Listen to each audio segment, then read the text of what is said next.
সাম্প্রতিক বছরগুলোতে প্রাকৃতিক দুর্যোগের জেরে জলবায়ু পরিবর্তনের আশঙ্কা এখন গোটা দক্ষিণ এশিয়া জুড়ে।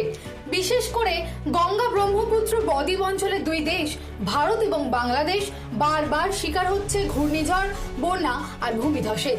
এই পরিস্থিতিতে প্রতিবেশী রাষ্ট্র বাংলাদেশে দুর্যোগ ব্যবস্থাপনায় ও দেশের সেনাবাহিনীর অগ্রণী ভূমিকা এখন বিশ্বজুড়ে আলোচনার কেন্দ্রে।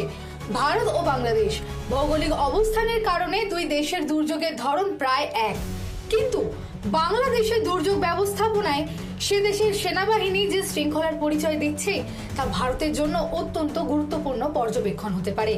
সম্প্রতি এক প্রতিবেদনে উঠে এসেছে 70-এর সেই ভয়াবহ ঘূর্ণিঝড় থেকে শুরু করে সাম্প্রতিক বছরগুলিতে যে কোনো প্রাকৃতিক বিপর্যয়ে বাংলাদেশ সেনাবাহিনী বারবার প্রমাণ করেছে যে কোনো বিপর্যয়ে সেনার লজিস্টিক শক্তি এবং দ্রুত মোতায়েন করার ক্ষমতা সাধারণ মানুষের প্রাণ বাঁচাতে কতটা কার্যকর।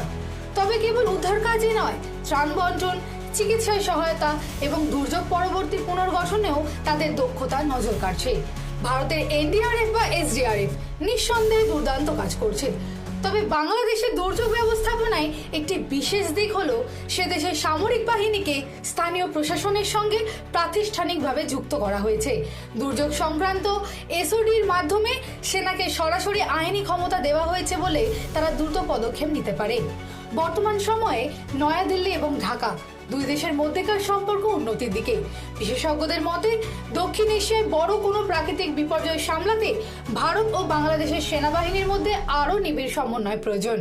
বিশেষ করে পশ্চিমবঙ্গ, আসাম বা ত্রিপুরার মতো সীমান্ত সংলগ্ন রাজ্যগুলিতে দুর্যোগ মোকাবিলায় বাংলাদেশের এই অভিজ্ঞতা ভারতের জন্য অত্যন্ত ফলপ্রসূ হতে পারে। লড়াইটা যখন প্রকৃতির বিরুদ্ধে, তখন জয়ী হবার একমাত্র উপায় হলো যৌথ প্রচেষ্টা আর সঠিক ব্যবস্থাপনা। প্রতিবেশী দেশ যখন দুর্যোগ মোকাবিলায় দক্ষতা এক নতুন মানদণ্ড তৈরি করে, তখন সেই সাফল্য থেকে শিক্ষা নেওয়া এবং কাঁধে কাঁধ মিলিয়ে লড়াই করাই আমাদের আগামীর লক্ষ্য। দিশা দাসের রিপোর্ট, হেডলাইন্স, কলকাতা। আনন্দ আর ভালোবাসার দীপ্তিতে গড়া সমুজ্জ্বল পরমা, ঠিক তোমারই মতো। শ্যাম সুন্দর কোম্পানি জুয়েলার্স, আগরতলা, উদয়পুর, ধর্মনগর, কলকাতা।